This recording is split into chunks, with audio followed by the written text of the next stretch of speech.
Hora H do Agro, com Kellen Severo. Oferecimento Ihara. Consórcio Massey Ferguson, a partir de R$ 1.470. Acesse cnmf.com.br. Olá, sejam muito bem-vindos ao Hora H do Agro, um programa onde discutimos e analisamos os temas que mais importam para o agronegócio brasileiro. Uma semana depois da aprovação da reforma tributária, estudos indicam que agronegócio vai pagar mais impostos. Levantamento feito pela VBSO Advogados revela que o setor de máquinas agrícolas pode ter aumento de até 300% na carga tributária. No Senado, parlamentares falam em mudanças no texto da reforma. E mais, o Parlamento Europeu aprovou uma nova lei verde para restaurar 20% da natureza da Europa até 2030. E produtores rurais protestam em frente ao Parlamento com o temor de que sejam feitas imposições de obrigações em áreas agrícolas. Ainda no cenário internacional, eleições 2024. Estados Unidos se preparam para a corrida presidencial. Você vai conhecer os pré-candidatos, os favoritos e os impactos para o agro mundial. E tem mais. Será que vem aí um super El Niño? Nós vamos detalhar as chances de ocorrência do fenômeno de alta intensidade e os impactos no agro. Você acompanha tudo isso e muito mais a partir de agora no Hora H do Agro, que já está no ar. Uma semana após a aprovação da reforma tributária na Câmara dos Deputados, a senadora e ex-ministra da Agricultura, Tereza Cristina, disse que a casa deverá alterar alguns pontos do texto. Vamos conferir. O Senado pode melhorá-la. Nós temos alguns pontos de atenção nessa reforma que precisam ser revistos. Discutir melhor esse conselho federativo, né? Como é que você faz, qual é a paridade dele. Também temos aí o artigo 20, que trata das exportações, que também é tanto para todas as commodities, também precisa ser revisado. Tem o problema, temos aí que ver também do tributo aí sobre a venda de imóveis urbanos e rurais, né? Quando você paga o ITCD, né? Ou ITCMD, que também tem algumas coisas a serem feitas. Enfim, nós criamos um grupo para estudar a reforma e ver, para contribuir para que ela saia o melhor possível desse Congresso. Tereza Cristina também ressaltou a importância das leis complementares após a aprovação da reforma tributária, que vai definir a alíquota de referência. E ela ainda ressaltou: o objetivo não é criar mais impostos. Vamos conferir. Nós temos leis complementares que vão precisar ser feitas após a votação pela reforma tributária. E essas leis complementares são essenciais para regulamentar pontos que não estarão dentro desse texto inicial.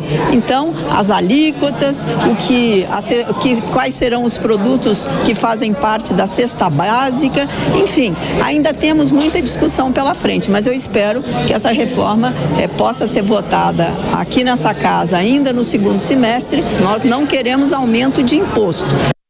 E para apontar as perspectivas da reforma tributária no Senado brasileiro, a gente recebe o comentarista da Jovem Pan News, Roberto Mota. Mota, seja muito bem-vindo. Oi, Kellen. Muito obrigado pelo convite. É um prazer participar do seu programa. Da mesma forma, é muito bom tê-lo conosco, Mota. Primeira questão, a gente vai ter uma votação apressada no Senado, assim como vimos na Câmara? Espera-se que não. O Senado deve fazer uma análise cuidadosa do que foi aprovado na Câmara, que foi um processo de aprovação extremamente rápido, incompatível com a seriedade e com o impacto que o projeto tem. Esse é um projeto que vai afetar várias gerações de brasileiros. Ele deveria ter sido discutido com muito mais cuidado e participação da sociedade. A gente espera que isso aconteça agora no Senado. Pois é, essa é uma preocupação bem grande do setor agropecuário também. E o agro, Mota, também está preocupado com a possibilidade de pagar mais impostos. Só para dar um exemplo, no setor de máquinas agrícolas, a gente vai abordar esse tema aqui daqui a pouco, há estudos que apontam que a incidência de tributos pode aumentar em 300%. Há também uma outra preocupação do setor, que foi uma emenda que criou de última hora um imposto estadual extra. Ele basicamente cria um fundo de infraestrutura com recursos do agro. A pergunta objetiva é: você acredita que a reforma tributária no Senado ela vai ser ajustada para melhor, ou seja, para que o contribuinte pague menos tributos ao Estado? Eu acredito que sim, porque está havendo uma mobilização geral da sociedade e de vários setores econômicos como reação a indefinições do que foi aprovado na Câmara dos Deputados. Muita gente faz simulações, faz estimativas, mas não existem estudos concretos, sérios, mostrando o que vai acontecer. Muito do impacto da reforma virá do que vai ser aprovado na lei complementar, em leis ordinárias e futuras resoluções do Senado. Então, a gente pode especular sobre uma carga tributária, como vai ser agora, e lá na frente isso ser completamente diferente, o que gera uma grande insegurança, Kellen. Tem gente dizendo que o aumento da carga tributária, por exemplo, na área de serviços, não vai ultrapassar 8%. Tem gente que diz, especialistas, que vai passar de 33%. Quem tem a razão? Por isso, o trabalho do Senado tem que ser muito cuidadoso. Muito cuidadoso. Nesse momento, muitas pessoas me disseram, e a sensação que fica é de que foi passado um cheque em branco. A reforma passou de uma forma muito assodada, apressada na Câmara, e alguns fundamentos básicos, como, por exemplo, a alíquota padrão do IVA, a gente não sabe qual vai ser. Nessa semana, inclusive, a ministra do Lula, Simone Tebet, disse que a taxa de referência do IVA pode ficar entre 26 e 28. Aí o Haddad, ministro da Economia, falou que vai ficar em 25. E tem estudos que apontam que a taxa do IVA do Brasil vai ser a maior do mundo. Você tem uma opinião de qual deve ser essa alíquota de referência na prática?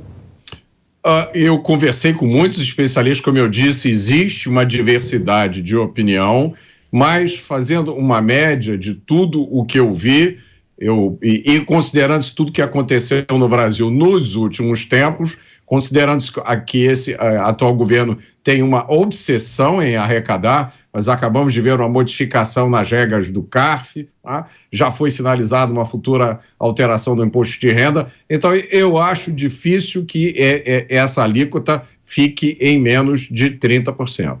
Caramba, menos de 30%. A gente começou essa conversa falando em 25%, você já fala em 30%, eu já ouvi o governador Caiado falando em 35%. De fato, há muitas preocupações. Neste momento, a sua avaliação do texto que saiu da Câmara e chegou no Senado, essa reforma tributária, foi boa ou foi ruim para o país?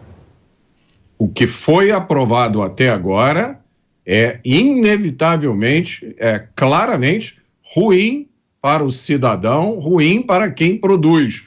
Porque o primeiro requisito de uma reforma, Kellen, deveria ser reduzir a carga tributária. É o primeiro. Né? Essa reforma não reduz e ela muito provavelmente aumenta. O segundo requisito deveria ser criar maior segurança jurídica. Nós já ouvimos vários juristas dizendo que vai começar um inferno tributário, que nós vamos ter 2 sistemas funcionando ao mesmo tempo, há vários programas que existem hoje que não são, aos quais não é feito referência nessa PEC que foi aprovada, ninguém sabe como vai ficar. E o último requisito de uma reforma tributária é a simplificação. Dizem que essa reforma vai simplificar, mas a impressão que a gente tem é que vai simplificar para o Estado, vai ficar mais fácil para o Estado arrecadar. E aí, imagine se o Estado, no momento em que fica mais fácil arrecadar os impostos, vai conseguir resistir à tentação de aumentar a carga tributária. Realmente é um desafio que a gente, enquanto contribuinte, tem pela frente. Para seguir adiante em relação ao Senado, Mota, no começo da nossa conversa você disse estar confiante que lá no Senado essa reforma pode ser melhorada. Eu gostaria de entender de onde vem parte dessa confiança e também lembrar a nossa audiência que cerca de 50 senadores hoje compõem a bancada do agro no Senado. Quero entender as suas expectativas de que se esta reforma pode ser melhorada, em qual direção e por quais fatores no Senado brasileiro. O que me leva a pensar dessa forma é a consciência, Kellen, que eu vejo que existe em vários senadores do impacto que essa reforma pode ter. Tá? A rapidez com que ela foi aprovada na Câmara dos Deputados é simplesmente inaceitável. Não se pode tratar um assunto grave como esse da forma com a qual ele foi tratado na Câmara dos Deputados. Então, eu acho que existe em vários senadores a disposição de rever o que foi aprovado.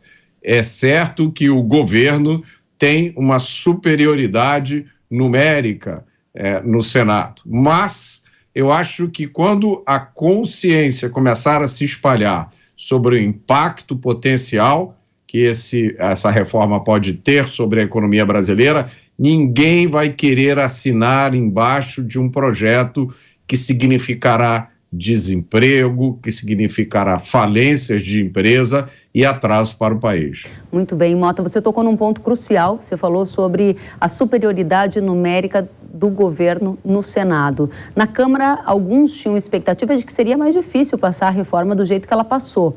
E foi assim, vapt-vupt. Agora, no Senado, pode ser ainda mais fácil para o governo conseguir uma aprovação dessa reforma, talvez com pequenas mudanças. Considerando que haja mudança no Senado e que o texto volte para a Câmara, você acredita que terminaremos 2023 com uma reforma tributária aprovada e já com data para entrar em vigor no Brasil? Nos termos atuais, eu espero que não, Kellen. Se difundiu aí eu não sei como é que eu classifico, mas uma desinformação, para usar uma palavra que está na moda, de que qualquer reforma é melhor do que deixar como está. Não é verdade. É possível piorar o sistema e muito. Também não é verdade que essa reforma que foi aprovada é a única que existe.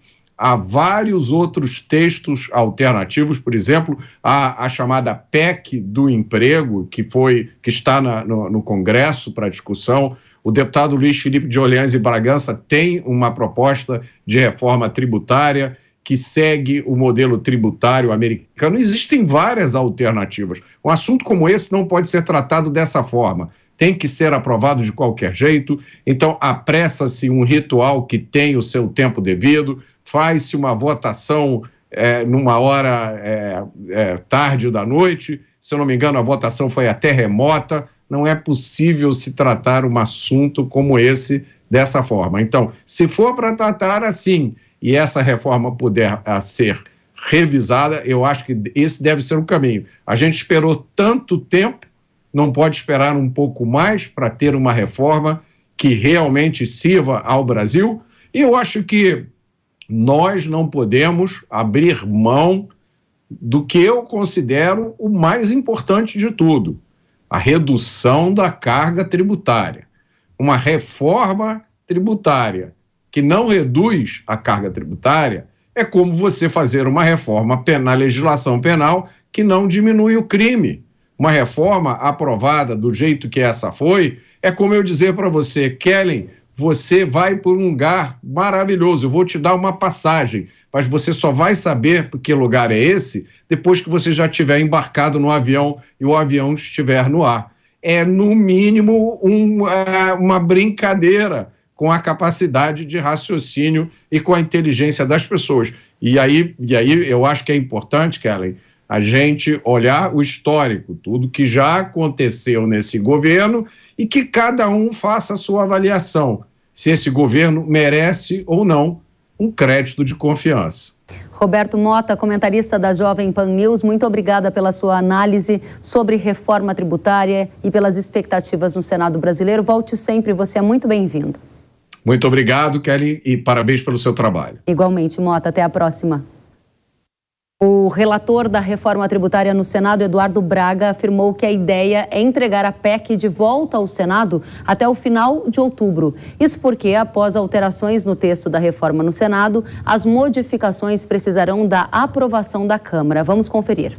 Esperamos, num tempo que o Senado compreender maduro, o nosso objetivo é até o final de outubro poder entregar à Câmara dos Deputados uma contribuição do Senado. Já o presidente do Senado, Rodrigo Pacheco, disse acreditar que a promulgação da reforma tributária vai ocorrer ainda em 2023. Vamos ouvir.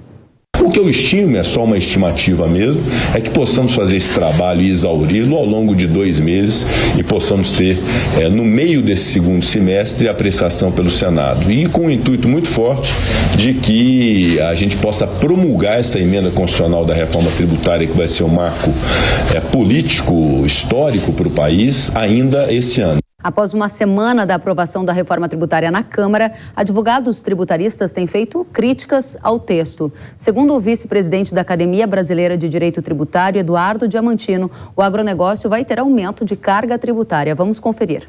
O fundamento inicial da reforma era a simplificação do sistema. Nunca se falou nem aumento nem redução, mas simplificação do sistema.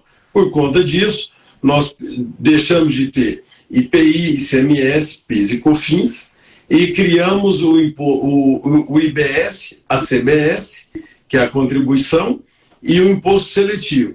E de quebra, um contrabandeado no artigo 20, que é a constitucionalização dos fundos, como o FETAG, o FETAB.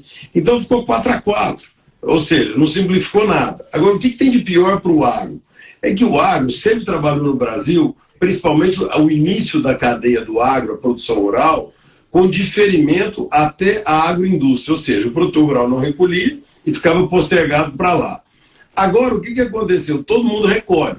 Obviamente, existe um limite de 3.600 que a pessoa pode optar, mas, enfim, em tese, todo mundo recolhe. E quem fatura mais de 3.600 vai necessariamente pagar as contribuições como uma empresa que nunca o fez. O sistema agro brasileiro é estruturado por uma série de razões, principalmente da produção da pessoa física. E isso vai gerar um aumento de carga tributária. Acho que todo mundo precisa ficar muito ligado nisso, que o agro vai ser prejudicado. A reforma consistiu basicamente em colocar o agro para pagar imposto. O agro e o setor de serviço, os dois setores extremamente prejudicados.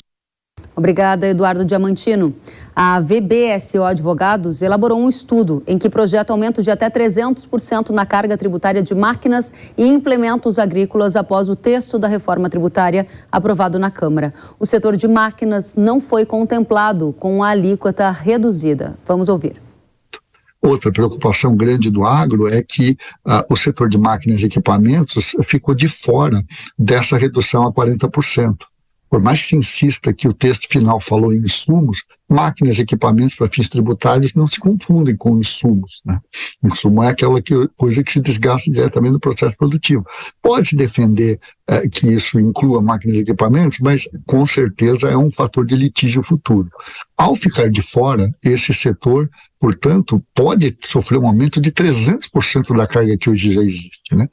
Por exemplo, na saída interna de máquinas e equipamentos, a gente tem uma tributação mais ou menos de 6% de PIS/COFINS, não tem ICMS, não tem IPI, e isso poderia ir para 25%, representando um aumento de 300%, porque são 18 pontos percentuais, né? 3 vezes a alíquota básica. E isso deve ser renegociado no Senado, porque não tem dúvida de que isso vai trazer custos de financiamento da operação para o produtor, sem a possibilidade, muitas vezes, de repassar para preço. A última preocupação é garantir que o imposto seletivo, que vai ser exigido de produtos que possam fazer mal ao meio ambiente ou à saúde, não atinjam efetivamente os produtos que compõem a cadeira do agro. Particular preocupação existe em relação a defensivos agrícolas que por algum motivo podem ser interpretados como parte desse rol de bens a ser atingido pelo imposto seletivo, né? Muito obrigada, Paulo Vaz, advogado tributarista, pelos esclarecimentos. A Associação Brasileira das Indústrias de Óleos Vegetais apontou preocupação com a emenda que instituiu os fundos estaduais para investimento em infraestrutura, com a taxação do agro. A ABIOV publicou uma nota dizendo que A medida implicará de modo reflexo na tributação das exportações e no aumento de custo aos contribuintes. E acrescenta, não há qualquer justificativa plausível para uma reforma tributária que muda o sistema aceitar a instituição de um novo tributo que tem fundamento justamente no modelo anterior. E sobre a criação desse Fundo Estadual para Investimento em Infraestrutura com recursos do agronegócio, o relator da reforma tributária no Senado, o senador Eduardo Braga, disse no Twitter que alguns dos artigos incluídos de última hora no relatório da PEC vão merecer atenção, inclusive esse. Segundo ele, esse novo tributo parece estranho, já que um dos fundamentos da reforma é a simplificação tributária. Exatamente por isso, ele será profundamente debatido no Senado Federal, escreveu.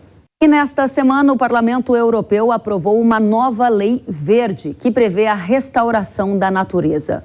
O objetivo, segundo o parlamentar, é recuperar ecossistemas para combater as mudanças climáticas e a perda de biodiversidade. A legislação recebeu 336 votos a favor, 300 votos contra e 13 abstenções. No site do Parlamento Europeu, diz que os deputados apoiam a proposta da Comissão de implementar medidas de restauração até 2030, cobrindo pelo menos 20% de todas as áreas terrestres e marítimas da União Europeia. Com essa aprovação dos deputados, o Parlamento deve iniciar negociações com o Conselho Europeu sobre a forma final da legislação. E relembra ainda que mais de 80% dos habitats europeus estão em mau estado. Vale lembrar que essa lei aprovada faz parte do Green Deal, ou Acordo Verde Europeu. Um dia antes da aprovação dessa lei, agricultores protestaram na França, onde fica localizado o Parlamento Europeu. Eles são contra a legislação europeia sobre restauração da natureza. Uma entidade da Bélgica, que representa os produtores rurais, afirma que o setor não é contra o objetivo da lei europeia, mas sim contra a maneira como ela está sendo aplicada, que, segundo eles, acontece sem pensar. No ato, os agricultores carregavam cartazes com frases como agricultura sustentável e agricultor ameaçado de extinção. No mesmo local, a ativista climática sueca Greta e diversos manifestantes protestaram a favor da lei. Durante um discurso, ela citou que a não aprovação da lei seria uma traição com as gerações futuras. O grupo carregava cartazes onde estava escrito: sem natureza, sem comida. No site, a entidade que representa os agricultores afirma que a obrigação de restaurar habitats e espécies fora de áreas de conservação e a obrigação de restauração em áreas agrícolas são motivo de maior preocupação. Eles dizem ainda que falta uma análise aprofundada do impacto jurídico, econômico e espacial da legislação. Em outro posicionamento, os agricultores afirmam que mais áreas agrícolas farão novamente fronteira com a natureza a ser protegida, o que colocará em risco as licenças existentes e novas e criará uma grande incerteza entre os agricultores quanto ao desenvolvimento do negócio. A gente vai agora conversar com Eduardo Lunardelli Novaes. Ele é empreendedor rural e foi secretário de Clima e Relações Internacionais do Ministério do Meio Ambiente entre 2021 e 2022. Novaes, seja muito bem-vindo ao Hora H do Agro. Muito obrigado, Kelly. Um prazer conversar contigo. Da mesma forma, e especialmente nesse momento em que a Europa aprova uma nova lei verde. Primeira pergunta é o que significa na prática para o agro essa nova lei verde que prevê uma restauração de 20% do território europeu, é isto? É isso, exatamente. A lei, foi incluído um dispositivo logo no final da aprovação dessa lei que determina que a lei passe por uma comissão de segurança alimentar antes de ser promulgada. Mas supondo que essa lei permaneça como está, ela será, depois de promulgada, enviada aos países membros da União Europeia, para que então, 2 anos depois, os países membros submetam à União Europeia os seus planos nacionais para cumprimento dessa meta de recuperação de 20% dos ecossistemas. Isso significa, na prática, a perda de área de agricultura, efetivamente. Eu posso dar um exemplo de um dos países europeus, que é a Dinamarca. A Dinamarca tem hoje uma área de aproximadamente 76% do seu território, que é área de cultivo. E esse cultivo que se faz na Europa não é parecido com o nosso aqui, né? Nós temos aqui práticas muito mais sustentáveis, de plantio direto, de cobertura solo, etc. Lá eles fazem no sistema anterior, que é o sistema de subsolar, arar, gradear, etc.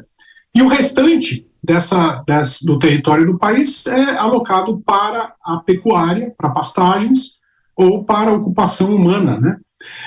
Portanto, o que existe de área agricultável na Europa está ocupado efetivamente pela agricultura. Então, não existem áreas livres para serem alocadas à recuperação de ecossistemas, seja lá qual for o formato que vier a ser implementado para essa dita recuperação. Portanto, sim, haverá um impacto importante na agricultura, na área alocada para a produção agropecuária na Europa, e especificamente, na minha opinião, essa lei específica é boa para o Brasil, porque passa a colocar determinadas pressões de uso e ocupação do solo ou de ordenamento territorial na Europa, que nós aqui no Brasil sentimos há muito tempo e que são muito mais restritivas do que essa lei impõe ao território europeu. Portanto, eu acho que para o Brasil é interessante, é positivo, porque certamente ganharemos apoio político e força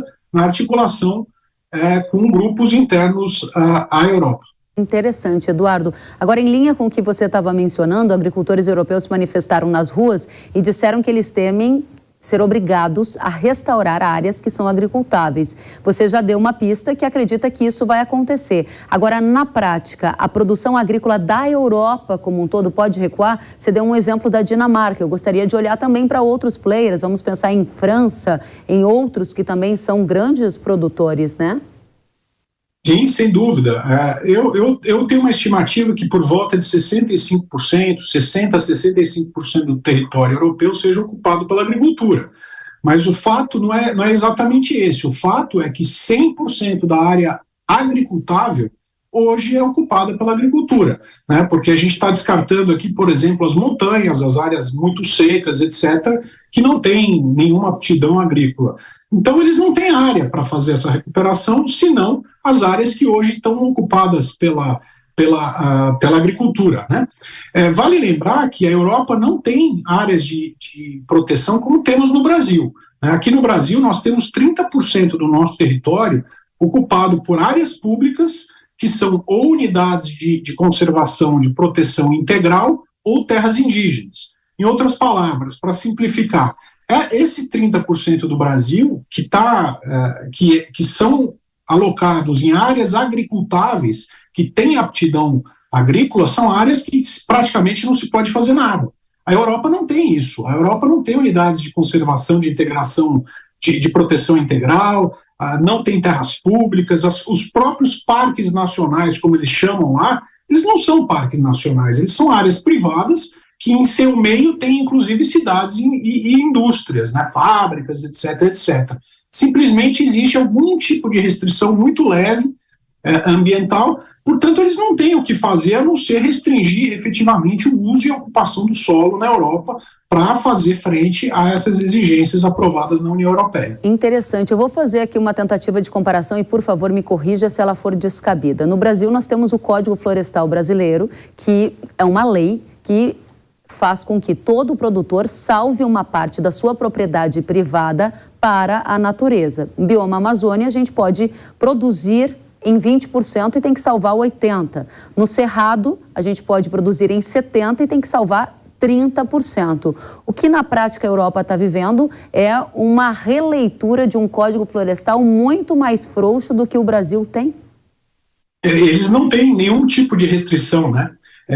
Só para fazer um resumo do que você disse, na média, para cada 1 metro quadrado de área privada alocada à produção agropecuária no Brasil, o agricultor é obrigado, por conta do Código Florestal, a alocar um outro metro quadrado para a preservação.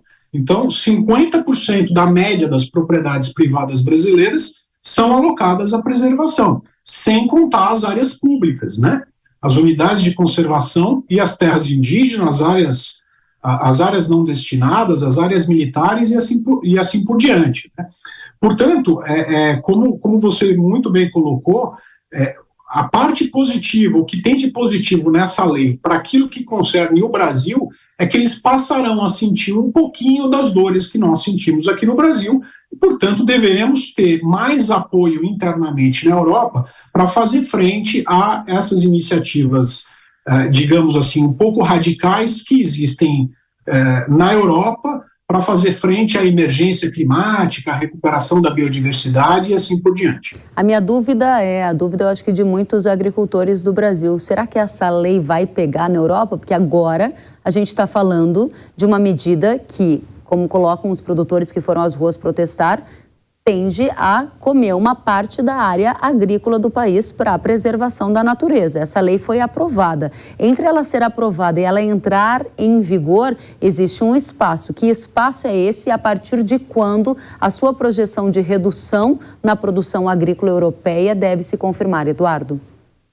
Em teoria, segundo o que foi aprovado, como eu disse, a lei agora passa por uma comissão de segurança alimentar da Comissão Europeia, que, supondo que não haja nenhuma alteração nessa comissão, os países membros terão 2 anos para apresentar planos nacionais em atendimento a essa lei e, teoricamente, o objetivo é que esteja implementado esses 20% de recuperação de áreas de ecossistemas até 2030. Isso é o que diz a teoria.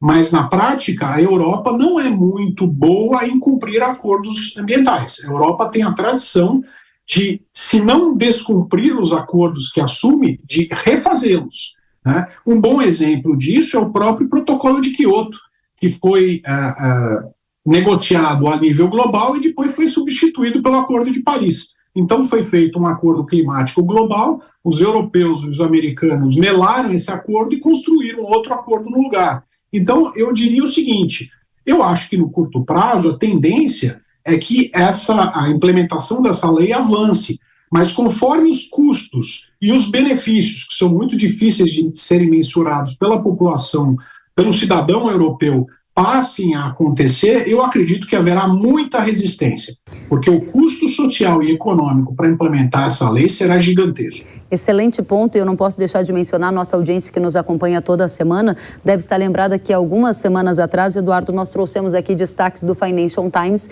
que mostrava algumas regiões da Europa congelando o preço de alimento no supermercado, numa tentativa forçada de controlar a inflação. Imagine então que num contexto atual já é aplicada essa medida. Se a gente colocar uma redução de 20% do território para a produção de alimentos, eu imagino que a situação ficaria bem mais complicada, né?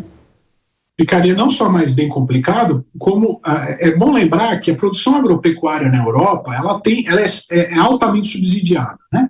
Então 50% do orçamento da União Europeia é alocado para subsídio agrícola para os seus países membros, né?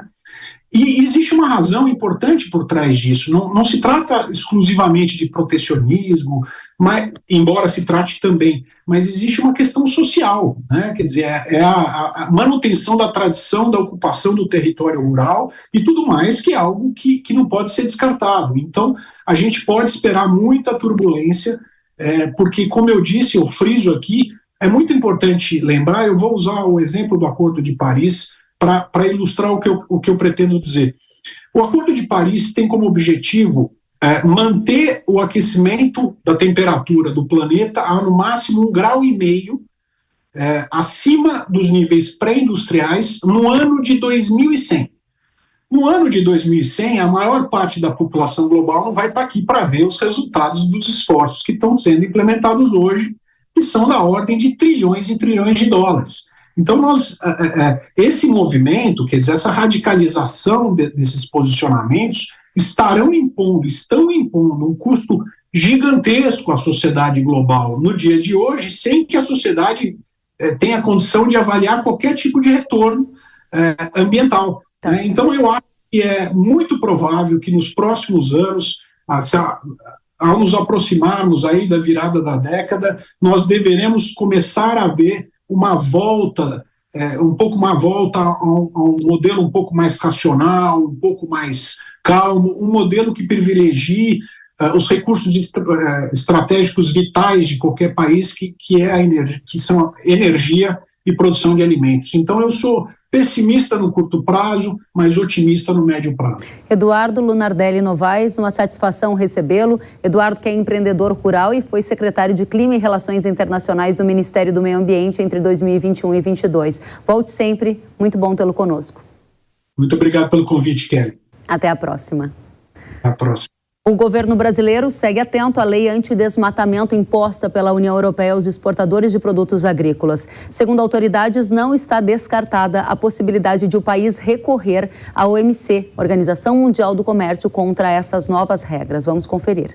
O Brasil poderá recorrer à Organização Mundial do Comércio contra o regulamento da União Europeia para produtos livres de desmatamento. A norma entra em vigor em dezembro de 2024. Segundo a secretária de Comércio Exterior do Ministério do Desenvolvimento, Tatiana Prazeres, a medida é unilateral e impactaria em 34% dos produtos que o Brasil exportou para o bloco europeu em 2022. O fato de que é necessário um esforço para que a gente se adapte e consiga comprovar que estamos adaptados às exigências, não afasta a possibilidade de a gente efetivamente questionar as novas exigências europeias à luz das regras internacionais de comércio.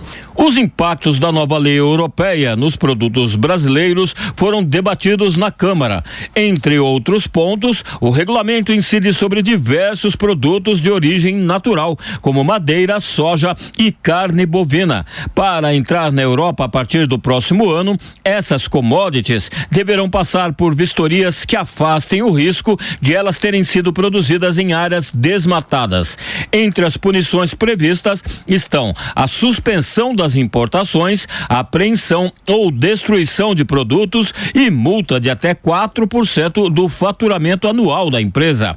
Para o diretor do Departamento de Política Comercial do Itamaraty, embaixador Fernando Pimentel, a classificação de países por risco de desmatamento é arbitrária. Infelizmente a OMC demora muito, a gente precisa agir nisso mais rápido. A OMC demora, ela olha para trás, você tem que sofrer o dano para ir reclamar. A gente quer resolver isso de uma maneira proativa, mas a gente tem dúvida, sim, vários países de desenvolvimento estão olhando essa lei com cuidado. O diretor do Departamento de Políticas de Controle do Desmatamento e Queimadas do Ministério do Meio Ambiente, Raoni Rajão, disse que os europeus desconsideram os esforços do Brasil para zerar o desmatamento ilegal até 2030. Como diz a ministra Marina, ela já afirmou isso algumas vezes, né? É como se o Brasil falasse que não compra nada de nenhum país que queima carvão.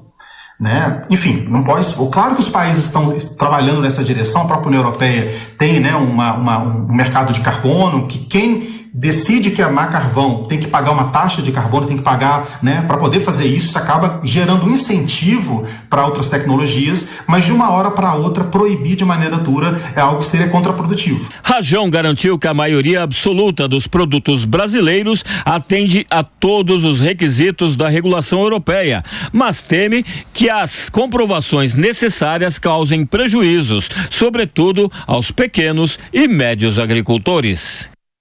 Líderes políticos de 60 países membros da Comunidade dos Estados Latino-Americanos e Caribenhos, incluindo o presidente Lula, se reúnem nesta segunda-feira em Bruxelas para discutir temas de interesse comum dos blocos. As negociações para a conclusão do acordo de livre comércio entre Mercosul e União Europeia podem ser objeto das conversas. Segundo o Itamaraty, Lula levará ao evento o posicionamento brasileiro em relação às últimas exigências do bloco europeu, como a lei antidesmatamento que acabamos de ver na reportagem.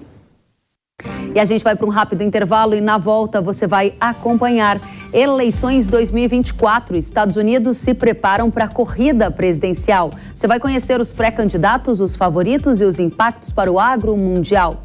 E tem ainda as expectativas de um super El Niño. Será que vem aí? A Agência Climática Americana atualizou as projeções sobre a intensidade do fenômeno e nós vamos entender os impactos para a safra verão e inverno do Brasil. Daqui a pouco eu espero você.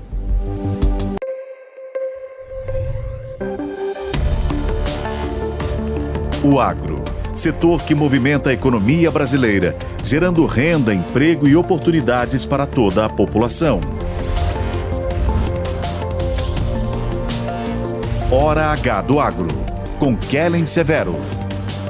Precisando de uma nova máquina para aumentar a sua produtividade? Aqui no Consórcio Nacional Massey Ferguson lançamos o Grupo 377. Com ele vem vários benefícios exclusivos para você, como planos em até 10 anos para pagar, sem juros, sem taxa de adesão e parcelas reduzidas a partir de R$ 1.470. Aproveite e procure a rede de concessionárias Massey Ferguson. Quer saber mais? Acesse www.cnmf.com.br ou entre em contato pelo WhatsApp 11 9 3016 0316. Sabia que o Brasil é um dos maiores produtores de soja e milho no mundo?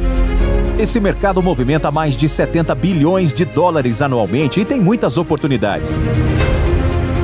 Com o curso de comercialização de soja e milho da NIL, você aprende a negociar preços em bolsas internacionais e proteger seu capital. O professor João Birkan tem mais de 60 anos de experiência e vai te ensinar como ganhar dinheiro no agronegócio.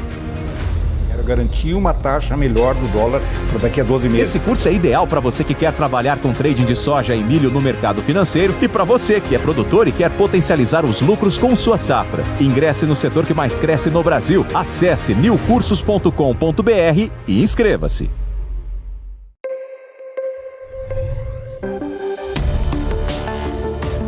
O agro, setor que movimenta a economia brasileira, gerando renda, emprego e oportunidades para toda a população. Hora H do Agro, com Kellen Severo. Estamos de volta com Hora H do Agro, aqui na tela da Jovem Pan News. Os americanos se preparam para as eleições presidenciais que vão ocorrer nos Estados Unidos em novembro de 2024. A gente vai agora conhecer quem são os pré-candidatos, os favoritos e os possíveis impactos dessa disputa para o agro mundial. Para essa conversa, a gente vai receber o diretor para as Américas da Eurasia Group, Christopher Garman. Christopher, seja muito bem-vindo à Jovem Pan. Olá, é um prazer estar aqui com vocês. Da mesma forma. Primeira questão é quais são os principais nomes para essa corrida presidencial dos Estados Unidos em 2024, que já é assunto para a gente. Bom, acho que os dois principais nomes, vamos ter um repeteco entre o presidente Joe Biden, de um lado, do campo democrata, e tudo indica o ex-presidente Donald Trump.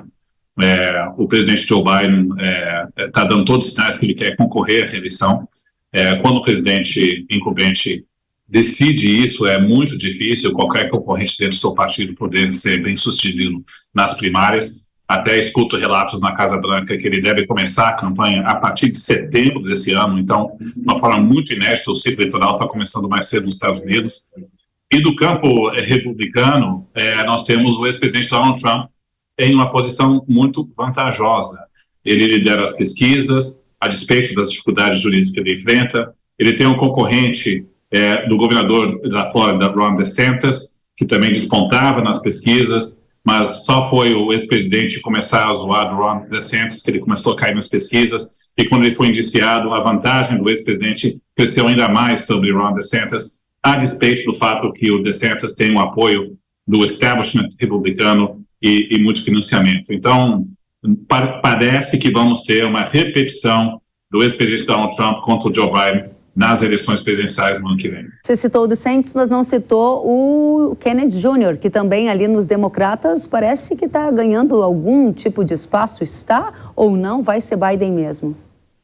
Eu acho muito difícil, eu até diria assim, é quase inédito um presidente que concorre à reeleição não ganhar as primárias. Existe um mal-estar nas lideranças dos democratas sobre a idade do presidente Joe Biden. Ele entra nessa disputa, vai ter 81 anos de idade, existe uma preocupação nas lideranças democratas que talvez ele possa não ter fôlego, mas é muito mais difícil você eleger um sucessor do que ter um presidente concorrendo à reeleição.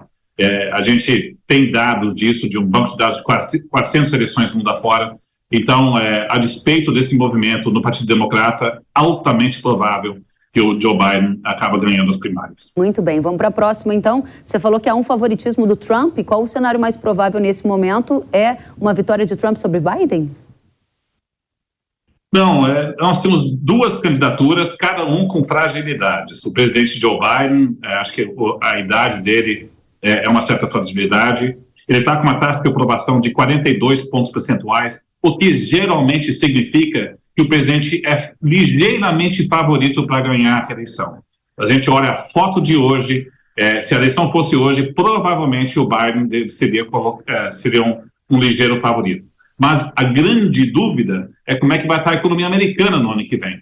Porque o Banco Central americano está no processo de tentar domar a inflação. Vamos ter possivelmente e provavelmente mais aumentos nas taxas de juros do Federal Reserve, o que significa que pode haver uma recessão branda no primeiro semestre do ano que vem, dado a dosagem da política monetária. Se isso ocorrer, o timing é horroroso para os democratas, porque a sensação de bem-estar econômica pode estar diminuindo na véspera de uma eleição presidencial. Então, muito vai depender sobre se ou não a economia americana vai entrar numa recessão no ano que vem. Muito bem. Você falava sobre Trump. A gente, inclusive, tem imagens da última semana do ex-presidente americano, Donald Trump, com agricultores em Iowa. Iowa, que é um importante estado agrícola dos Estados Unidos. E durante um comício com esses agricultores, o Trump criticou o governador da Flórida, DeSantis, que também é pré-candidato à disputa. No evento com um agronegócio local lá dos Estados Unidos, o ex-presidente disse que DeSantis despreza totalmente o etanol de Iowa e o etanol em geral. E ele ainda Trump se autodefiniu como o presidente mais pró-agricultor que já existiu. De fato, Trump foi o presidente mais pró-agricultor que já existiu nos Estados Unidos, na sua avaliação? Ele conta com o apoio do setor agro nos Estados Unidos para 2024? Não, ele tem uma base de apoio forte nos estados agricultores, sim, se a gente pega o perfil da base eleitoral dele. Dizer que ele é o presidente que mais fez para o agro, a gente sempre tem que olhar com uma certa cautela essas frases do Trump, que tem várias coisas que ele é o maior em várias facetas, mas ele tem uma postura mais protecionista, sim, para defender o interesse do agro. Ele tem uma postura mais belicosa também, com relação à China. Então, em termos de política comercial e defesa do setor agro, ele tem, pelo menos, credibilidade perante essa base eleitoral e nesses estados, sim. Muito bem. A próxima questão é sobre a guerra na Ucrânia. A guerra na Ucrânia, para alguns analistas políticos, é entendida como uma guerra que tem o suporte de Biden. A mudança na presidência dos Estados Unidos impactará a guerra entre Rússia e Ucrânia na sua avaliação? E como isso afeta o agro global também, Christopher? Sem dúvida nenhuma, talvez uma possível vitória do Donald Trump é nessa área que talvez podemos ter repercussões maiores. O ex-presidente Donald Trump tem uma relação muito mais pacífica e até mal compreendida da relação dele com o presidente Putin. Então, ele tem declarado que ele vai terminar essa guerra. A vitória dele poderia colocar em risco, pelo menos em dúvida, se os Estados Unidos continuará os armamentos para o governo ucraniano do presidente Zelensky. É claro que para chegar a um acordo nessa guerra não é uma coisa que os Estados Unidos pode se impor. O que pode ocorrer é que os Estados Unidos já começam a ameaçar não dar armamentos para a Ucrânia. Aí resta saber se os países da Europa seguirão essa política do presidente Trump ou não. E também resta saber se o presidente Zelensky chegará a um acordo com o presidente Putin sobre esse conflito. Então, muitos passos são necessários para poder chegar ao fim de um conflito, mas certamente a perspectiva que os Estados Unidos talvez não ajude a Ucrânia de forma militar tão pesadamente pode mudar o cálculo, sim, desse conflito. Muito bem. Christopher, quero te agradecer demais. Christopher Garman, você certamente voltará mais vezes nessa corrida presidencial aí dos Estados Unidos para nos atualizar dos impactos para o agro brasileiro. Por enquanto, te agradeço demais. Você que é diretor para as Américas da Eurasia Group. Volte sempre, Christopher. Muito obrigado. Prazer enorme sempre estar aqui. Da mesma forma. Até a próxima. A Agência Climática dos Estados Unidos atualizou a projeção para o fenômeno El Niño. Esse fenômeno acontece devido ao aquecimento das águas do Oceano Pacífico Equatorial, mas ele traz impactos no clima ao redor do mundo. O fenômeno começou oficialmente no mês passado e os meteorologistas da NOAA revelam uma perspectiva de continuidade durante a primavera aqui no Hemisfério Sul e no verão. A imagem que você vê na tela mostra a probabilidade de ocorrência do El Niño. Veja que ele segue acima de 90% de agora até o trimestre de janeiro a março de 2024. No mês anterior, essa probabilidade também estava acima de 90%. A NOAA ainda diz que há 80% de chance de que o El Niño atinja a intensidade moderada durante o pico. Um El Niño forte tem 50% de chance de ocorrer e um fenômeno muito forte possui uma probabilidade de 20%, ou seja, 1 em 5, mencionou a Agência Climática dos Estados Unidos. Sobre este tema, a gente conversa agora com o analista de clima da Datagro, Felipe Soares. Seja muito bem-vindo. Obrigado, Kelly. Muito prazer estar aqui. Da mesma forma, obrigada por estar conosco. Pergunta-chave. Tem um super El Niño a caminho? Conta pra gente. Então, antes de responder sua questão, eu só queria mostrar uma arte para vocês onde acontece o El Niño. Vocês podem ver que aí na linha do Equador, nesse mapinha que está mostrando a temperatura, a anomalia de temperatura da superfície do mar, nessa linha do Equador é onde eles monitoram o El Niño. E você pode ver que nesse último mês, de 11 de junho a 8 de julho, já temos condições de El Niño, entre fraca e moderada, né? A temperatura está variando de 0,5 a 2 graus. E os modelos têm indicado aí, nas últimas semanas, uma redução nessa chance de super El Niño. Em meados de maio, o NOAA já indicava um super El Niño para o final do ano. Super El Niño quer dizer a temperatura da superfície do mar acima de 2 graus. Então, fica bem acima do que ocorre normalmente. E nos últimos 50 anos, ocorreram só 3 vezes super El Niño. E desde maio até nas últimas atualizações do NOAA, essa temperatura, esse pico do El Niño que você acabou de falar, tem diminuído. Ali não vai atingir mais 2 graus Celsius. Hoje, esse pico está entre 0,5 e 0,8 graus Celsius acima da normal. Isso fica um El Niño entre moderada e forte intensidade. E além do NOAA também, tem um modelo australiano que também está reduzindo essa chance de super El Niño. Perfeito. Antes, eles indicavam uma temperatura, eles são mais otimistas em relação ao El Niño, né, super El Niño. Antes, eles indicavam uma temperatura acima de 3 graus Celsius, hoje está 2,2. Então, a gente tem visto aí uma redução nessa chance de super El Niño para ser fim do ano. Muito bem, Felipe. Na prática, então, não sendo um super El Niño, né, uma probabilidade um pouco menor que você coloca no momento, sendo um El Niño mais moderado, qual é o cenário de chuva para a safra de inverno 23-24 no Brasil? Inclusive, você tem artes para nos mostrar, eu vou pedir para a produção já colocar na tela. Por favor. Nessa primeira arte, a gente está mostrando a previsão de precipitação para as próximas 2 semanas, até o final de julho. Então a gente está indicando aí precipitação abaixo da normal em grande parte do Brasil. Apenas algumas regiões aí do sul do Brasil pode ter precipitação perto da média histórica, e também no litoral aí da Bahia, de São Paulo e também de Santa Catarina, que pode ter precipitação acima da normal. Já nos meses seguintes, mostra condições típicas de El Niño. El Niño no Brasil, ele causa redução nas chuvas no norte do país. Vocês podem ver que nessa mancha mais escura aí indica precipitação abaixo da média histórica, em praticamente toda a região norte do Brasil. E na região sul acontece ao contrário, ele chove mais do que o normal. E é isso que deve acontecer nos próximos 2 meses, pelo menos. Deve ter chuvas bem acima das normais, principalmente no Rio Grande do Sul. Perfeito, o que é uma característica tradicional, né, Felipe? Agora, para o verão, você espera que tipo de comportamento do Brasil para a safra com a chegada desse El Niño? E tem mais artes aí também que eu trouxe, que mostra agora de setembro a outubro. Que já começa o período de plantio do verão, né, Felipe? Nessa época do ano e começa aquelas chuvas de verão que a gente está acostumado que ocorre nesses meses, que é as chuvas mais intensas durante o ano. E também o El Niño continua com essas consequências em relação ao clima, chuvas acima da normal na região sul e chuvas abaixo da normal na região norte. O que afeta isso nas culturas agrícolas, principalmente na região sul, que a gente teve 3 anos aí de quebra de safra por causa do fenômeno Laninha, que é o contrário do El Niño, que teve seca bastante severas aí na região sul, teve 3 quebras de safras. E a gente está prevendo aí que nessa próxima safra de verão deve ter uma recuperação significativa, já que deve chover mais do que a normal, né? Interessante. Então, o El Niño contribuiria para o desenvolvimento da produção agrícola aqui no Brasil. Avançando um pouco mais, Felipe, nos Estados Unidos, o El Niño vai contribuir para uma quebra de safra? Eu sei que você também tem imagens, produção, põe na tela. Tem.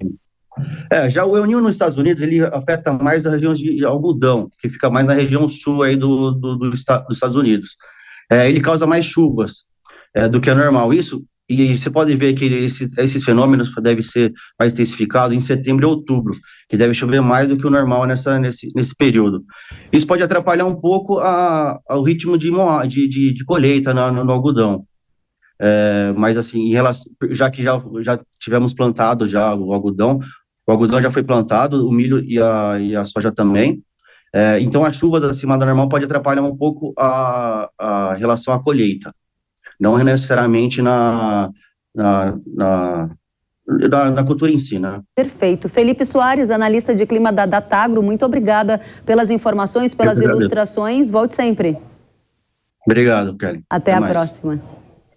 A Companhia Nacional de Abastecimento, a Conab, elevou a projeção da safra de grãos de 315 milhões de toneladas projetadas no mês passado para 317,6 milhões de toneladas. O crescimento em relação à safra passada é de 16,5% e, se confirmada, será a maior produção de grãos da história do Brasil. Esse aumento ocorre devido ao melhor desempenho das lavouras de milho segunda safra, do crescimento da área semeada com trigo, aliado às boas condições climáticas que vêm ocorrendo e também fruto da safra recorde de soja, que é justamente o nosso assunto, a principal cultura que vai ajudar o Brasil a atingir esse resultado, com uma produção estimada em 154,6 milhões de toneladas, 23% acima do ocorrido no ciclo passado, o que consolida uma safra recorde para o Brasil. O Brasil mantém o posto de maior produtor de soja do mundo. Para o milho, a previsão é de uma produção de 127,8 milhões de toneladas, incluindo as 3 safras. A primeira deve crescer 9,3, com uma safra de 27,3 milhões de toneladas. A segunda, e maior, é estimada em 98 milhões de toneladas, alta de 14%. E a terceira safra deve ter uma produção acima de 2 milhões de toneladas, uma alta de 7%. O secretário-geral da ONU, Antônio Guterres, enviou uma carta ao presidente russo Vladimir Putin com propostas para tentar salvar o acordo de exportação de grãos pelo Mar Negro. O tratado, assinado em Istambul em julho de 2022 entre russos e ucranianos, já foi prorrogado 3 vezes e expira nesta segunda-feira, dia 17. Autoridades russas têm dito repetidamente que não há motivos para renová-lo. A Rússia já fez essas ameaças antes. Nas 2 últimas prorrogações, o acordo foi estendido por 2 meses e não por 4, como era previsto originalmente. A gente segue na expectativa deste assunto. E agora é hora de manejo no Hora H do Agro. Vocês já ouviram falar em biológicos? Pois é, um mercado crescente no Brasil que a gente vai detalhar a partir de agora com o nosso convidado, Yuri Cozin, gerente de produtos biológicos da Yara. Seja muito bem-vindo. Obrigado, Kellen. Obrigado pela oportunidade de falar um pouquinho mais desse mercado que cresce aí na casa dos 60% ao ano. O mercado de produtos biológicos. Caramba, 60% ao ano de crescimento, e é por isso que a Yara decidiu investir milhões nesse segmento? Pois é, Kellen, um mercado que cresce muito ano a ano, né? Um mercado que vem trazendo muita rentabilidade para o agricultor e principalmente é um produto diferenciado, né, para ele utilizar no manejo integrado de suas lavouras, né. A Yara vem investindo muito, como você bem disse, né, no ano de 2022 foram 26 milhões de reais investidos em pesquisa e desenvolvimento, né, que é o DNA da empresa, e dentro desses investimentos os produtos biológicos, né, trazendo aí para o agricultor, né, como falado, produtos diferenciados, né, com DNA japonês, né, da nossa tecnologia empregada em todos os produtos. Qual é a perspectiva de crescimento do mercado biológicos para o futuro? Perfeito, Kellen. A gente tem um dado da CropLife, né, uma entidade que representa diversas instituições aí do nosso mercado do agronegócio, que diz que até 2030 a expectativa desse mercado é atingir aí a casa dos 17 bilhões de reais, né? Então, um crescimento aí na casa dos seus 30% ao ano, né? Um crescimento muito expressivo, e a tendência é que ano a ano isso vai ganhando mais espaço dentro das lavouras do nosso Brasil, né? Interessante que a gente está aqui falando de biológico. Será que todo mundo que faz parte do agro ou não faz parte sabe o que é biológico, afinal? Acho que vale a pena você detalhar para a gente o que é esse biológico e quais são as tendências nessa área. Perfeito, Kellen. Os produtos biológicos, né, ou os biodefensivos, como são chamados também, são os produtos à base de micro-organismos ou macro-organismos, né? São produtos aí, são micro-organismos, a gente pode dizer aí bactérias, fungos, né, entre outros, e também produtos derivados desses seres vivos, né? Então a gente chama os biológicos de terceira geração ou quarta geração, que são os metabólitos, né?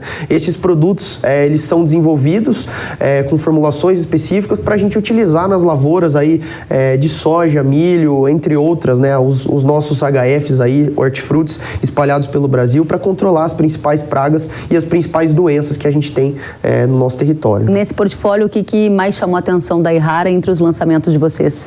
Perfeito. A gente teve 2 lançamentos recentes, né? O Romeu, nosso biofungicida, né? É um produto muito interessante porque é um ingrediente ativo novo que traz um modo de ação diferenciado para o agricultor, trabalhar o manejo integrado da ferrugem da soja e outras doenças da cultura da soja, que vem trazendo rentabilidade para o agricultor, né? A gente teve alguns trabalhos desenvolvidos com as principais cooperativas do Brasil na última safra, que trouxe um incremento de 3 a 4 sacas a mais para esses agricultores, né? E recentemente também trouxemos um bionematicida, o Trunenco, né? Que é um produto para controlar os nematóides que estão espalhados aí no solo, né? E trazendo um produto para controlar uma das pragas que mais cresce aí, que tomam mais de 35 milhões de reais ano a ano na cultura da soja. Interessantíssimo. E a gente quer saber o que vem por aí no futuro. Quais são as tendências, os novos lançamentos, Cozinho? Perfeito. A Yara vem trabalhando muito, né, em desenvolvimento de novas tecnologias. Hoje a gente tem um time dedicado para pesquisa e desenvolvimento de produtos biológicos, né, bem como a prospecção, né, desses micro-organismos no solo, em diferentes locais.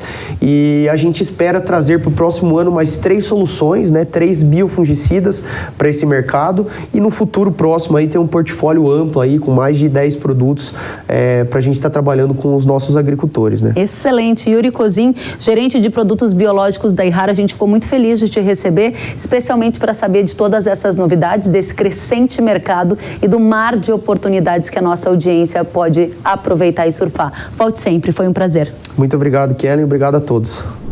Muito obrigada pelos esclarecimentos sobre o mercado de biológico. E pegando carona nesse assunto, eu tenho um recado para você. Os produtos biológicos são grandes tendências que estão trazendo resultados expressivos no aumento da proteção e na produtividade. Por isso, a Yara apresenta a Trunenco, o tratamento de sementes que coloniza a raiz da planta e repele os nematóides, formando uma colônia de proteção na semente. A solução tem o maior espectro do mercado, controlando com eficácia nematóide das galhas, nematóide das lesões, nematóide reniforme e outras ameaças à rentabilidade. A Yara também apresenta a Romeu, o inovador fungicida biológico ideal para um manejo preventivo que atua no controle de doenças da soja, capazes de causar perdas de até 90% na produtividade. Graças ao seu modo de ação inédito, Romeu ativa as defesas naturais da planta para resistir às doenças. As soluções são compatíveis com outros produtos, químicos e biológicos, tornando-se ferramentas-chave no manejo de resistência e na estratégia de proteção da lavoura. Quer proteger a sua produção com eficácia e sustentabilidade? Então acesse agora yara.com.br ou aponte a câmera do celular para o QR Code da sua tela e saiba mais. O Hora H do Agro fica por aqui. Até a próxima semana. Tchau!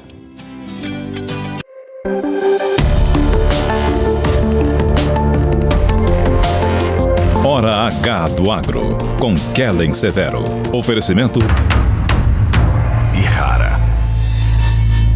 Consórcio Massey Ferguson, a partir de R$ 1.470. Acesse cnnf.com.br. Realização Jovem Pan News.